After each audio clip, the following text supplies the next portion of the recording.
Yeah, we're live. It's not Memorex, it's live. Golly, probably dates me with that phrase. Anyways, good morning or afternoon or good evening, good night, whatever it is that you're joining us. And this is the after, what do we call this thing again? Has After it been? service? It's after service. Has it been that long?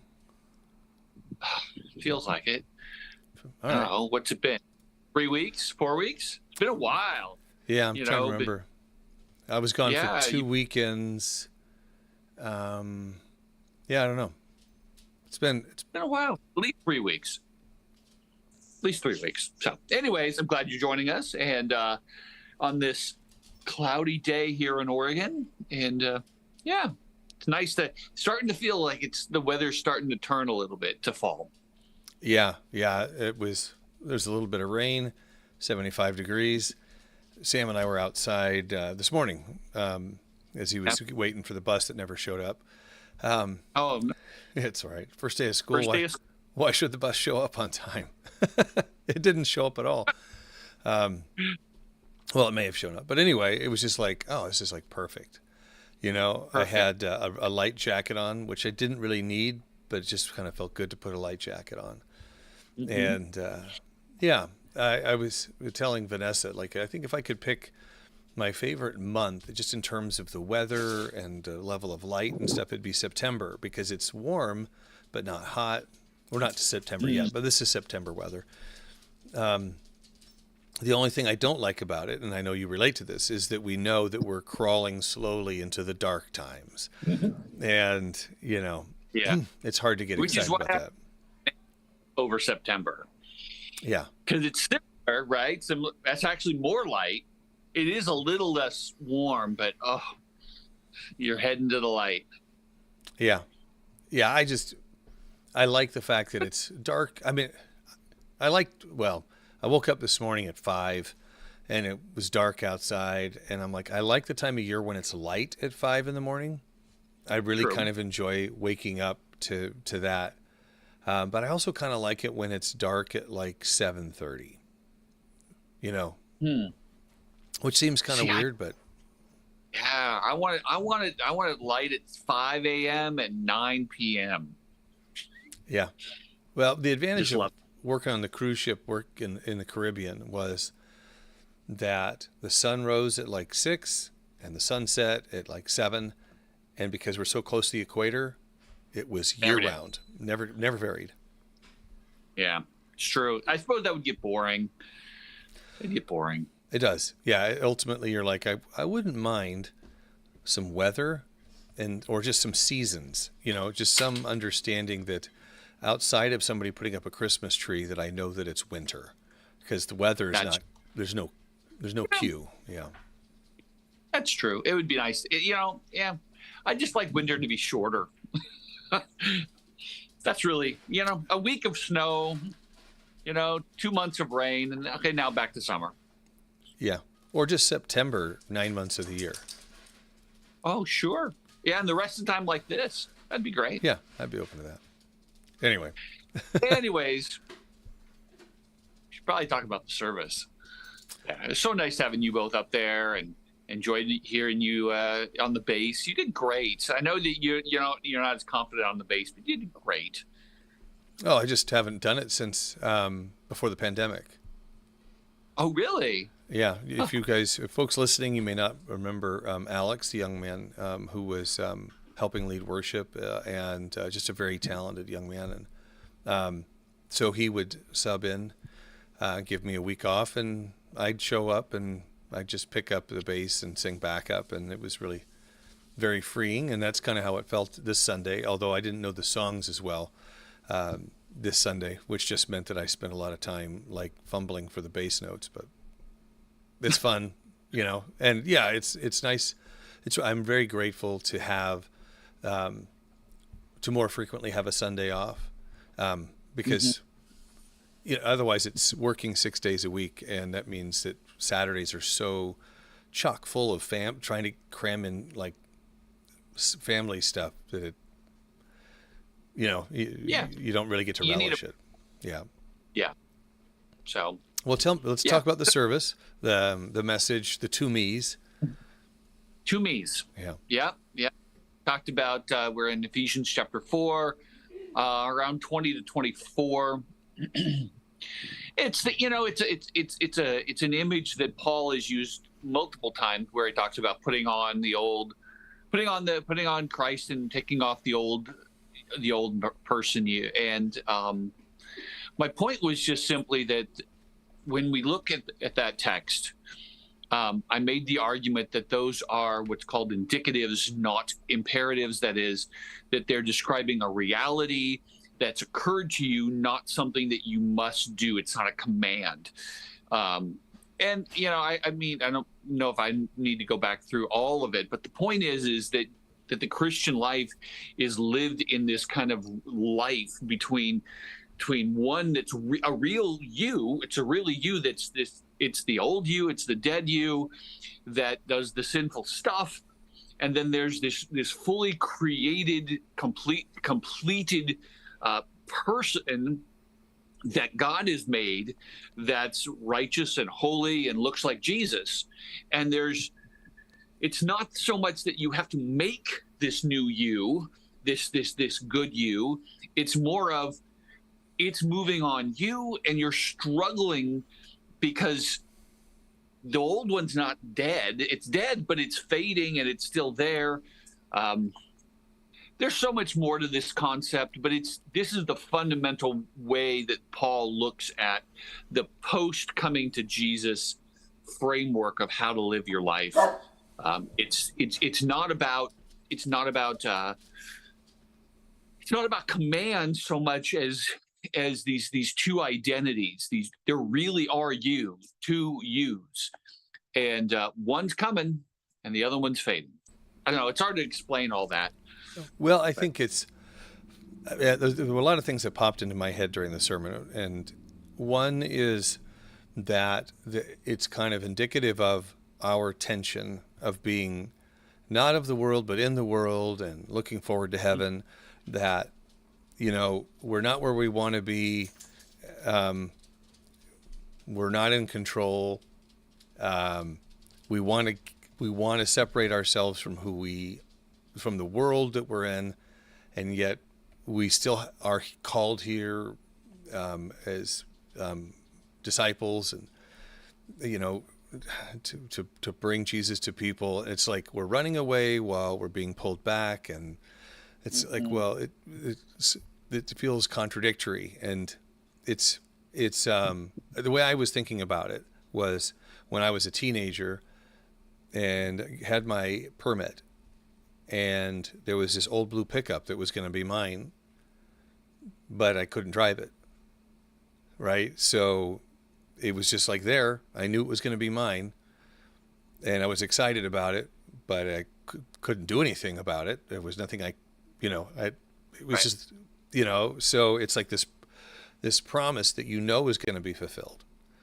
Like there's no doubt about it, and yet you have not yet arrived to where you can fully appreciate it. I mean, it's a simple analogy. I don't think it's perfect analogy, but it just reminds me of just that idea that this is yours, and you can't have it yet, but it's yours. Yeah, and I think part of the nuance I wanted to make is that it's a you, that it's a person. And press this more this coming week of this idea of, okay, do you know this different Brian? Do you know his values? Do you know his, it's just like a person. Do you know their values? Do you know what makes them happy and what makes them sad? Can you describe their story? Can you tell them what their goals and their interests are? Because it's a full identity that we're in between. And one of the struggles we have is, I don't think we see that as a reality. It's just it's a goal to try to achieve that, rather than it's something that's already done. And I try to use the image of it moving on you rather than you trying to climb up a ladder to achieve it. Because we so often as Christians have this image of that we're running this race. We're trying to climb this ladder, trying to build this progressively better person. It's like I don't think that's a biblical image, even though it's very common. Yeah. You should describe like it's not an imperative, it's an indicative. So, right. Right. I think we definitely get lost in that. I there's something that I say, and this is again it's not perfect, but it's every once in a while I will make an observation about something, and when I think of an indicative, it's an observation. It's like, oh, this is what's going on, or this is the state of things, or whatever. Like, oh, Right. it's snowing. It's like, I'm not going to make it snow. I'm not saying it's going to snow, or Open I'm not commanding snowing. anybody to make it Right. snow. It's snowing, right? Yeah. Or, what I like to say is it's an observation, not a criticism. Like if I'm like, oh, the car's a little dirty. I'm not like casting shame on the car or the person who owns the car. It's just like, oh, the car's dirty. That's it. So when I think of indicative versus imperative, it's like the lawn, the grass is grown. So I'm not telling you have to mow the lawn. I'm just observing that the grass is grown. Right. It's just a fact. It's a reality. It is what it is. So yeah, if you were to write if you were to translate in English from English to Greek, it's snowing. Yeah, you would use the indicative mood. That's what you're trying to communicate. Just not a wish, not a hope, not a command, just a reality, a fact of that. This is what it is.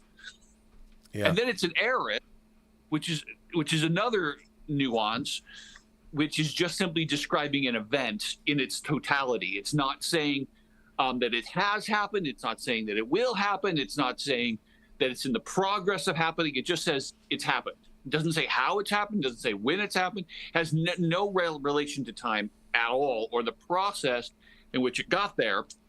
And so, which is really a unique way of putting this for Paul. It's like this is an event that has occurred. This is a reality that's happened, and that's all I'm going to say about it. I think, but what's so beautiful about that is that it takes away our perception of control, right? Yeah. So the how doesn't matter because it is, right? So Right. because if you're worried about the how, I mean, it almost goes to the testimony, right? Our give me your testimony almost is like, well, explain to me how you came to Christ, which kind of assumes some measure of control or whatever in that, right? Oh, I was saved because of I did the following. Nope, that's not what we're talking about. And it's also not saying that there's some process after the fact. And I think that's a big piece of what I took away is like, it's not something to be accomplished because it has been accomplished. Yes. Which is why it undercuts this whole idea of salvation by works, because one of the big struggles is, okay, if I'm justified, that is declared righteous, that's a positional thing, right? Okay, so then now I'm supposed to get better. I'm supposed to mature in my faith, or what's called sanctification, and make some progress in becoming more like Jesus. But if I'm going to get that in the end, then what's the point of doing it now? Unless I have to do that. But then if I have to do that, then what's the point of justification if it's all me getting better? It's like this whole idea of needing to get better is ultimately it just erodes any of this salvation by grace at all, and leaves us with, well, it's by works. And this doesn't do that. This does the opposite. It's like, no, it's already done. Everything is done. All of your salvation is fully completed. It just hasn't fully arrived yet. I think we get caught up in the idea that as we see other people who are Christ followers or wear that moniker, and we see them interacting with the world in a way that we feel is not Christ-like, right? And that's everybody about everybody. So I'm not calling out anybody specifically. Certainly people could do that for me. they were like, well, but if you, I mean, if you were really following Christ, then you wouldn't do that. You know, we get kind of caught up in kind of projecting onto other people, like, oh, their failure to live, you know, to live out that. And so we tie that to works. Like, oh, well, we should see that reflected. I think that's true. I think their life should be reflective of that. And we're also not going to be perfect. I know I'm confusing the topic, but I think Right. No, and that's why the reformer Martin Luther used the phrase. He was very famous for this phrase that we are simultaneously sinners and righteous, and we will always be that. Yeah, he said it in Latin, but yeah, that's what a Christian is. He's simultaneously a sinner and righteous, sinner and a saint, all at the same time. Yeah. It reminds me that reminded me of something that you said. I saw a reel on, I think it was either on Instagram or YouTube. I think it was Instagram. This guy was saying the end point was that we have no problem giving grace to people who sinned a long time ago, but we don't like to do it now. So, for example, we have no problem reading Psalm 51. We have no problem reading the Psalms. We have no problem listening to Moses or Paul. But would you be okay with having a murderer stand in front of your church and preach? Would you be okay with someone who just had murdered someone and raped his wife? No, we don't. We have problems with grace in the real time. And so what that ends up being is church is not a safe place. You can't be grace. You can't be real. We say, come here, come to the church just as you are. Oh, but don't be sinful. And so it's not safe. It really, we actually don't have a safe place. And it's like, he's so right. We can't be safe because we have to be perfect people. Sad. Yeah. Yeah, it's very difficult. I mean, and we're also okay with people who we're all sinners, but we're okay with people whose sins are not obvious, right? Like, Right.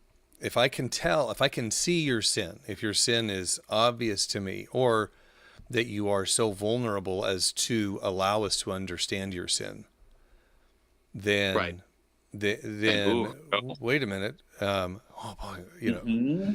And there's a couple things. It's you're either processing that as, boy, I'm glad they don't know this about me, or even worse, I don't have any issues.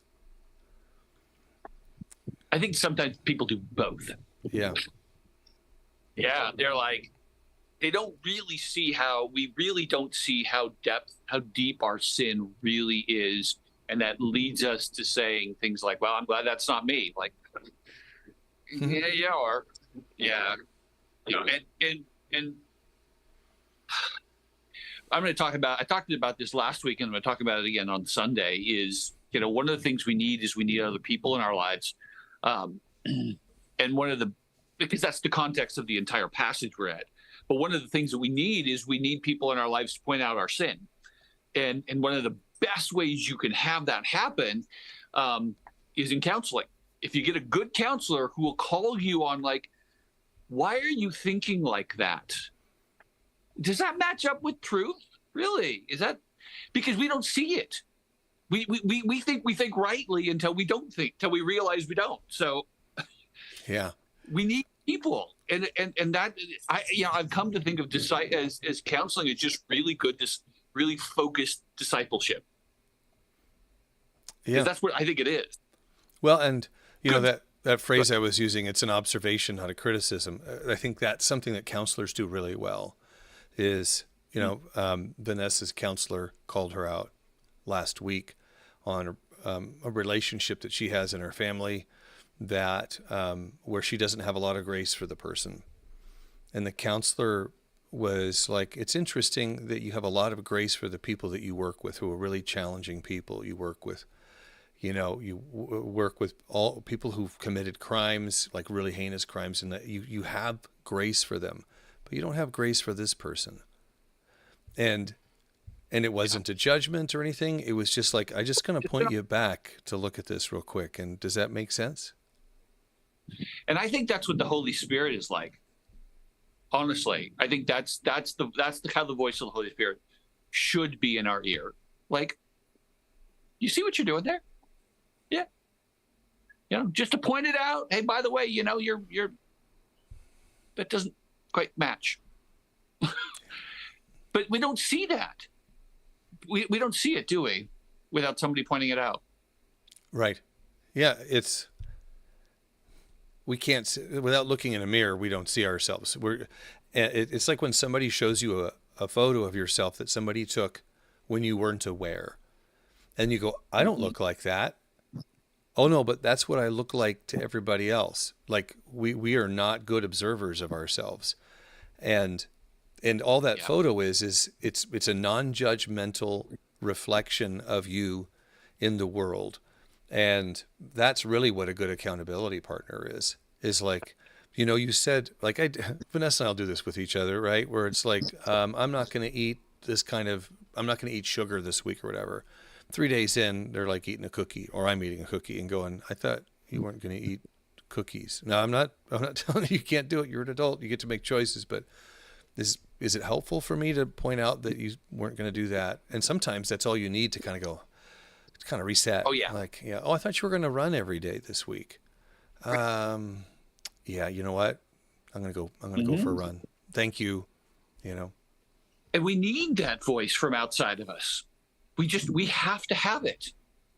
We have to. I mean, yeah, you can grow a little bit on your own, kind of, but man, not really very well compared to having other people in your lives. And you need to have, counselors is one of it, but so is just close relationships. So is being around other Christians and other people who will encourage you to do the right thing. That's why Hebrews 10:24-25 is there. I mean, we're addicted to sin. So, they say where people who are addicted, you need to change your people, places, and things, right? So you need to surround yourself with the right people. You need to you need to change what you do with your life. And you just need people. Because, anyways, I don't know where I got off on that. No, that's all right. Well, and when I'm not sure how we got there either, but you reminded me of just the kind of gotcha culture, which is not unique, but right. If we're going to hold each other up, then it can't be. That's kind of where that speak the truth in love kind of thing is. It's not like I got you. It's more like bummer. Here's what I'm seeing. I'm wondering. I wonder if it would be easier to not criticize. Well, no, I was going to say maybe that I'm wondering if the people who don't think they have much sin, don't have many people in their lives speaking to them on what is going on in their lives. Yeah, well, is it chicken or egg, right? There are people that I've known who would not tolerate people speaking into their lives, and or they have such a strong personality that nobody would feel safe to speak into their lives, and that's really difficult. And that's somebody that you really have to have a close relationship and love very deeply, because at that point I think you have to stick your shoe in the door and say, whoa, okay, hold on, we going back to probably the last time we podcasted about a month ago, the idea that, you really have to foster love in these relationships so that you have earned the right, the privilege to say, hey, no, this isn't right. And I think you can work up to that. I think, if it's, like my friend Dennis, or our mutual friend Dennis, he and I do a really good job of going, well, that was dumb. And we can say it that way and kind of go, yeah, that was dumb. Thank you. Yep. Thanks. I got it. Because there's a deep level of trust. Yeah.